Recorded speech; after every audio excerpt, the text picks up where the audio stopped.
Turbochargers, Automath, classic cars, classic motorsports, Hemmings, sports exotics, and Mustangs and Fast Fords. Engines aren't entertainment for people like me. Engines aren't something to do. It's not something fun. It's nothing less than an obsession. Every day, millions of cars roll down the roads of America, and most people don't give it a second thought. But to me, engines are symphonies. Engines are objects that hundreds of men worked thousands of hours on, and they go unsung. How could it be anything less, though, than a work by Mozart or Beethoven, one of Homer's stories? How could it be anything less than that? The clicking of lifters, the chugging of mufflers, the whirring of turbochargers, it's all music. It's all beautiful. I know I can't make y'all appreciate engines the way I do in the short amount of time I have, but I can at least inform you about what goes on under your own hoods. Today's cars, you have to realize that the engines in them, they're nothing more than just very large air pumps. That's all it is. The concept's no more complicated than that. And the way that these air pumps move air is by way of piston. Now, all of today's production cars use the Otto cycle. And what that means is that cylinders actually take 4 strokes. Otto, the cycle itself, it was named for a guy called Nicholas Otto, who made the very first 4-stroke engine. And the first stage of this is the intake stroke.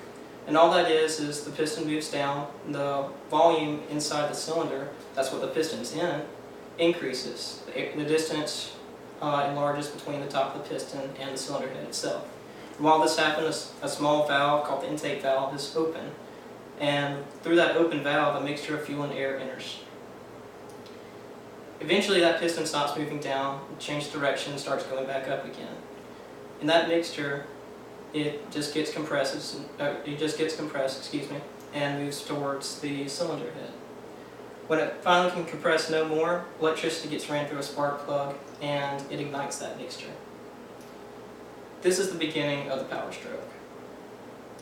When that piston moves down, the heat is actually what makes it happen. A lot of people think it's an explosion, but it's not. It's just the heat of all that fuel expanding. After the piston moves all the way down, it moves up finally again for the exhaust stroke. This time another valve opens, and all that exhaust gas moves out. Now, that was a very long process. But you have to understand this is just one revolution for one cylinder.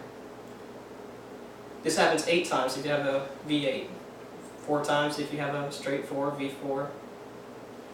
And if you have a tachometer in your car, you know about how many RPMs your car runs. 2, 3, 4, 5, maybe even 8,000 RPMs.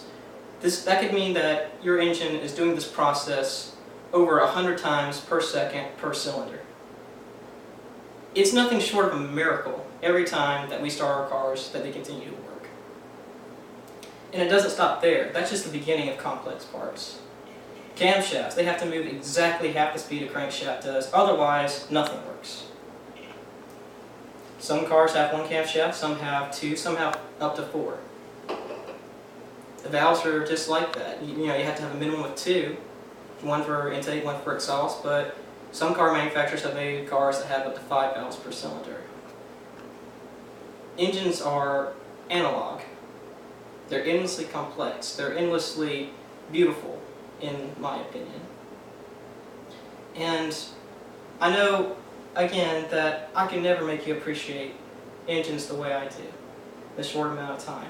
But what I challenge all of you to do is every day when you get in your cars, and you take your key and you put it in your ignition and you turn the barrel over, I want you to think about what's actually happening.